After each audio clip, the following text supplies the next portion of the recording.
Hello guys, in this video I'm going to show you how to set up trade authorization on the Nash app. But first of all, I just want to mention, please don't forget to subscribe to my channel, because at 10,000 subscribers I'm going to show you my whole YouTube revenue statistics and my growth strategy, how to make money online.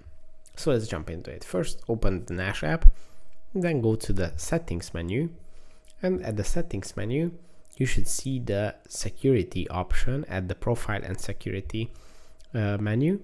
And when you tap on it, you have to scroll down all the way to the bottom of the list, and you will see the ask for authorization when placing trades. So you just have to turn on this switch, and that way the wallet is always going to ask for authorization when you trade anything on your wallet. So that's pretty much it for this video. I hope it was helpful for you. If it was, please consider subscribing, and see you in the next one. Bye bye.